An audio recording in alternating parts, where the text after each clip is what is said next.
Hello and welcome to Investment Insight.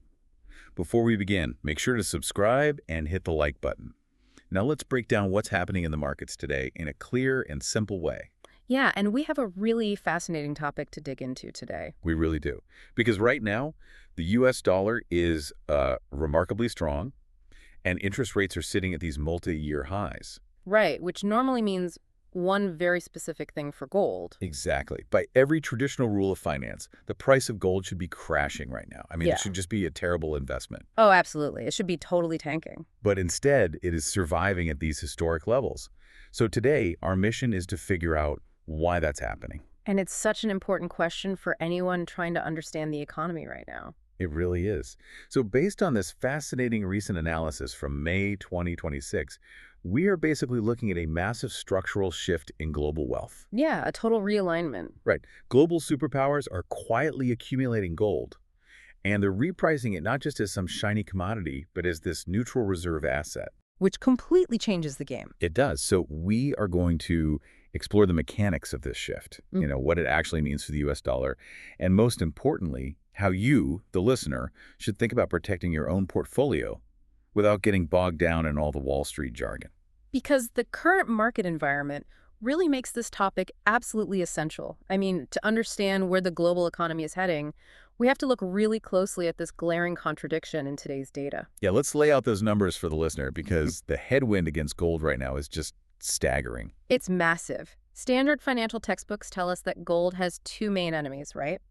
A strong fiat currency and high yield on government bonds. Exactly. And the data shows the U.S. 10-year Treasury is yielding a massive 4.63%, and the 30-year is up at, 5.16%? Yeah, over 5%, which is huge. And on top of that, you've got Brent crude oil hovering over $110 a barrel. So in a world where you can get a guaranteed risk-free return of over 5% from the U.S. government, holding a shiny piece of metal that pays absolutely zero interest just seems, mathematically absurd. It does seem totally absurd on the surface. When real rates are this high, the historical precedent is for investors to just dump their gold holdings and flood into bonds. Right, take the guaranteed money. Exactly. Yet spot gold is currently trading around $4,540 an ounce. Which is wild. Right. Now, sure, it has pulled back slightly from its January peak of near $5,600, but in a broader historical context, that $4,540 is a towering, resilient valuation. The asset is fiercely fighting gravity right now. And that contradiction is exactly what we need to solve today. Yeah. Think of it like a company's stock going up right after a terrible earnings report, Right, that never happens naturally. Exactly. Something else beneath the surface must be driving it. If retail investors and standard hedge funds aren't the ones driving this price against those macroeconomic wins, who is actually buying at this level? Well, the momentum is really being driven by sovereign nations. Specifically, just massive, relentless central bank buying. Wow. Yeah. The recent data points directly to institutions like the People's Bank of China. As of April 2026, their central bank has added to its gold reserves for 18 consecutive months. Wait, 18 months straight? 18 months straight. They currently hold 2,322 tons, which makes up about 9% of their total foreign exchange reserves right now. Okay, buying consistently for a year and a half indicates a deliberate long-term policy shift. That's not just a short-term trade. No, not at all. It's highly strategic. And that brings us to the core of the theory from the analysis. The argument is that this aggressive purchasing is happening because the architecture of the US dollar system is showing severe structural stress. Right, deep cracks in the foundation. Exactly. And gold is being utilized as a geopolitical compromise. So I really want to break down the mechanics of this stress, starting with the American side of the equation. Yeah, so the stress on the U.S. side comes from a macroeconomic concept known as the Triffin dilemma. The Triffin dilemma. Okay, break that down for us. So having the world's reserve currency is an incredible privilege for the United States, right? Because it allows us to borrow money at much lower rates. Right, everybody wants our dollars. Exactly. However, there is a severe hidden cost. Because global trade and especially energy is priced in dollars, the rest of the world constantly needs a massive supply of U.S. currency just to function. So to physically get those dollars into the hands of foreign nations, the U.S. basically has to constantly buy things from them. Precisely. We have to export our currency by importing their goods. Which inherently forces the United States to run permanent, massive trade deficits. That is the mechanical reality of the system, yeah. To keep the global economy lubricated with dollars, America has to consume far more than it produces. And what does that do long term? Well, over a timeline of decades, that dynamic systematically hollows out your domestic manufacturing base. You essentially offshore your industrial capacity because the system demands that you import cheap goods to push those dollars out into the world. Wow.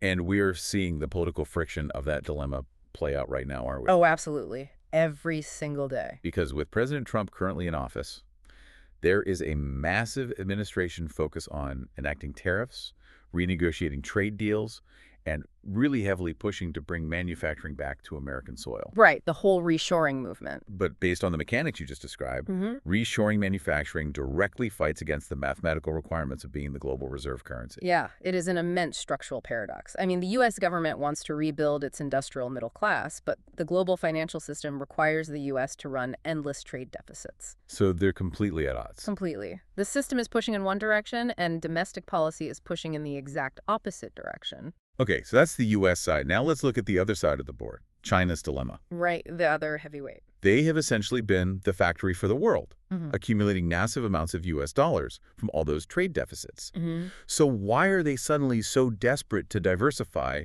away from the very currency they need to buy energy? Well, the vulnerability for China really lies in strategic counterparty risk. Counterparty risk. So trusting the guy on the other side of the trade. Exactly. They rely on the dollar for international commerce, but storing their national wealth in U.S. Treasury bonds leaves them heavily exposed. Exposed how? Because the global banking system is heavily influenced by U.S. policy. If geopolitical tensions were to escalate, the U.S. has the mechanisms to enact financial sanctions, freeze assets, or even restrict supply chains. Oh, wow. So if you're a rival superpower. Right. For a rival superpower, keeping your national savings in an asset that your primary competitor fully controls, that is an unacceptable security risk. So both sides are essentially trapped. Very much so. The U.S. is strained by the economic cost of supplying the world with dollars, and China is terrified of holding too many of them. Yet neither side can simply abandon the current system without causing a catastrophic domestic economic crash. Yeah, nobody wants to pull a pin on that grenade. Which brings us to this application of game theory mentioned in the recent data, specifically the concept of a Nash equilibrium.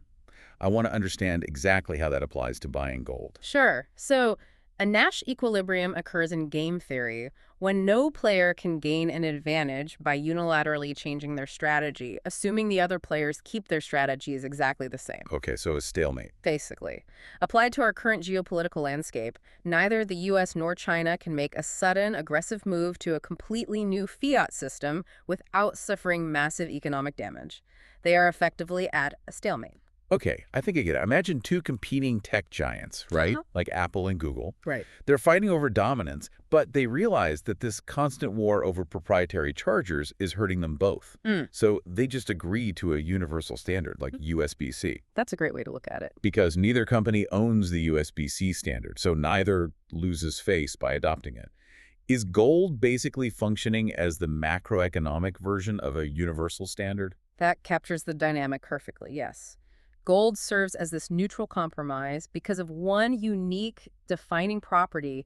It carries zero credit risk. Zero credit risk. Right. A U.S. Treasury bond is a liability of the American government, meaning it requires trust that the U.S. will actually pay you back.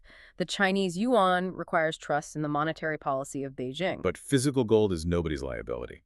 Precisely. It doesn't rely on a government's promise. It cannot be frozen by a foreign sanction, and it cannot be printed into oblivion by a central bank. Wow, so it's truly neutral. Exactly. In an environment where trust between superpowers has completely evaporated, the sheer safety of holding an asset with no default risk vastly outweighs the downside of that asset paying zero interest yield.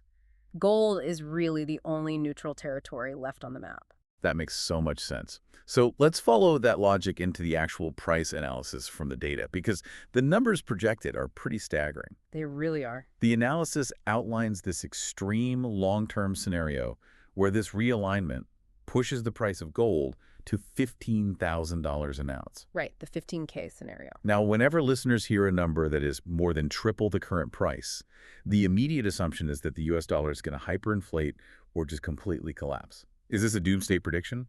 No, and the analysis explicitly pushes back against that doomsday narrative. A $15,000 gold price does not mean the US dollar ceases to exist or loses its reserve status overnight. Oh, really? Yeah, the dollar will likely remain the dominant medium of exchange for a very long time, simply because the entire world holds debt that is denominated in dollars. So how do we arrive at $15,000 without the dollar collapsing? It is a relative price adjustment. If gold reaches that level, it means all global fiat currencies, the dollar, the euro, the yuan, are simultaneously weakening in their purchasing power against gold. So everything goes down against gold at the same time. Exactly. The system is essentially using a higher gold price to slowly deflate the massive debt burdens that have been built up over the last 50 years. Okay, this introduces a concept from the data called compensated devaluation. And the three-way math here can be a little confusing for the average investor. It definitely can be. If China's currency weakens against gold, how does that actually benefit them? Well, think of it like managing a massive corporate balance sheet. Okay. Imagine a multinational company that is taking a loss on its daily cash flow just to keep its product prices lower than its competitors. Normally, that would bankrupt them pretty fast. Right. But what if that same company also owns prime commercial real estate in every major city, and the value of that real estate suddenly triples? Oh, I see. The massive gain in their property assets completely overshadows the loss in their daily cash flow. Yes, that is compensated devaluation on a sovereign scale. If China allows the yuan to devalue, their manufacturing exports remain incredibly cheap, allowing them to continue dominating global trade. Which they obviously want. Of course. Now, ordinarily, devaluing your currency destroys your nation's purchasing power. But because China has stockpiled thousands of tons of gold, the skyrocketing value of their gold reserves essentially compensates for the weaker currency. So their overall net worth goes up. Exactly. Their sovereign balance sheet gets stronger, giving them greater overall purchasing power globally, even as their fiat currency gets weaker. They get to keep their export dominance while simultaneously increasing their national wealth. That makes the relentless 18 months of purchasing make a lot of sense. It's a very calculated move. However, the analysis also notes that $15,000 is a long-term structural tail risk, right? Not an immediate forecast for next Tuesday. Yeah, that's a crucial point. The short-term reality is very different from the long-term destination. Because of those interest rates we mentioned earlier. Exactly. Right now, gold is constantly fighting the gravity of those high Treasury yields and $110 Brent crude oil. The transition to a neutral reserve asset is a slow-motion restructuring of global finance. It's taking place over years, not some sudden spike that will happen next quarter. And that slow-motion reality brings up a major side narrative I want to dissect here. Right. There's this popular theory circulating that this massive long-term surge in gold prices is going to spontaneously create a historic consumer boom in Asia. Ah, yes, the wealth effect theory. Right. The logic goes that because everyday citizens in China and India hold massive amounts of private gold, a tripling of the price will just instantly enrich billions of people. Well, the cultural affinity for gold in those regions is absolutely undeniable. In India, for example, gold jewelry is a foundational method of generational savings. Everybody has some. Right. So the theoretical optimism suggests that if the price of gold skyrockets, household wealth multiplies, creating this massive new middle class with the purchasing power to buy luxury goods, vehicles, real estate, you name it. It sounds incredibly logical on paper, but I really have to challenge the real-world friction of that idea. As you should. Because having wealth locked in a physical asset doesn't easily translate to buying a new car. It feels like a massive paper wealth trap. It really is. I mean, think about it like when your house doubles in value. Yeah. Sure, you feel rich on paper, but you can't buy groceries with bricks. That's a perfect analogy. You have to sell it or borrow against it, which isn't always easy.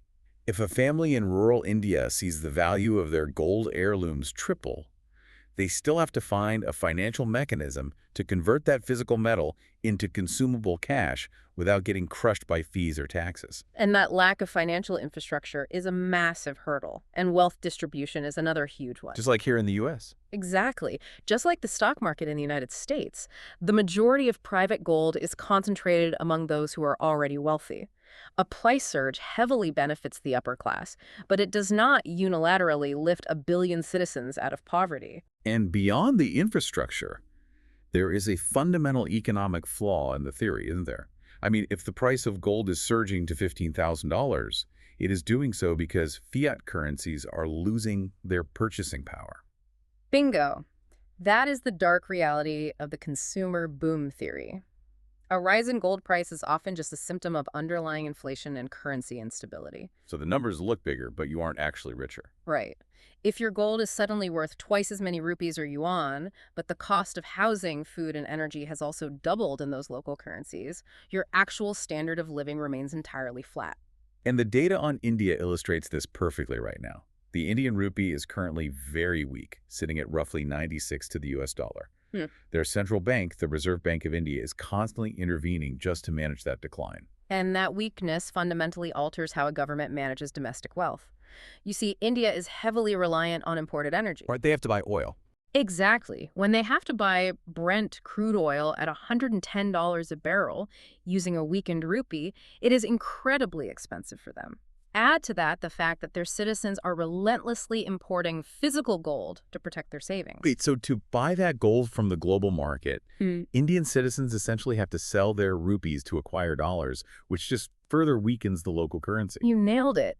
It places a severe, unsustainable drain on the country's foreign exchange reserves. Oh, yeah. That's a tough cycle. It really is. When money is hemorrhaging out of the country to buy oil and gold, governments do not encourage consumer spending sprees.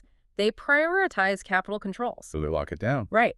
They restrict imports, they raise taxes, and they prioritize sovereign financial stability over letting citizens spend their newfound paper wealth. The macroeconomic forces at play actively suppress the exact kind of consumer boom those optimists are predicting. Okay, we have covered some massive high-level theories today, from the Triffin dilemma to sovereign balance sheets and game theory. I want to bring this out of the central banks and directly into the listener's portfolio. Always the most important part. Based on the analysis, how should an everyday investor practically apply this shift in gold's identity? Well, the most important practical step is a complete mindset shift regarding what gold actually does in a portfolio. So lower your expectations on returns. Basically, you do not buy gold expecting it to behave like a hypergrowth tech stock. The analysis frames gold strictly as systemic risk insurance. Systemic risk insurance. I actually want to build an analogy for that for the listeners. Go for it. In structural engineering, the tallest skyscrapers have this massive counterweight near the roof called a tuned mass damper. Right, the big pendulum thing. Exactly. Now, you don't install that multi-ton weight to make the building taller or more profitable or more efficient. You install it because when a massive hurricane hits, the damper sways in the exact opposite direction of the wind, keeping the entire structure from snapping in half. I love that. That perfectly encapsulates gold's role. It is a macroeconomic ballast. So how much of a ballast do we need? The data suggests an allocation of roughly 5% to 15% of an investor's portfolio, dynamically adjusted based on their exposure to the US dollar. Meaning, if your salary, your real estate, and your retirement accounts are 100% tied to the American economy, having a modest percentage in gold acts as a structural damper against the specific pressures of the Triffin dilemma we talked about. okay, so when an everyday investor logs into their brokerage account to build that ballast, they're immediately faced with a choice. They can buy a gold ETF, which tracks the metal, or they can buy shares in a gold mining company. Right. Classic dilemma. If the goal is purely to hedge against the restructuring of the global fiat system, shouldn't they completely avoid the mining stocks? Avoiding the miners is a crucial distinction for this specific strategy. Yes. If you are trying to acquire the neutral reserve asset that central banks are hoarding, you must buy physical gold or a physically backed ETF. Because a mining company introduces the exact counterparty risk we are trying to escape. Exactly. A gold mining stock is an operating business. It exposes your capital to massive operational leverage. You take on the political risk of the country where the mine is actually located. Which could be anywhere. Right. You face the threat of labor strikes, regulatory changes, and standard stock market volatility. Plus, their profit margins are tied directly to energy costs. If gold goes to record highs, but Brent crude oil stays above $110 a barrel, the diesel fuel required to run the massive excavation equipment could just eat up all of their profits. It happens all the time. A mining company can easily go bankrupt even while the asset they pull from the ground hits record highs. Wow, that's wild. But physical gold is nobody's liability. A mining stock is a corporate equity.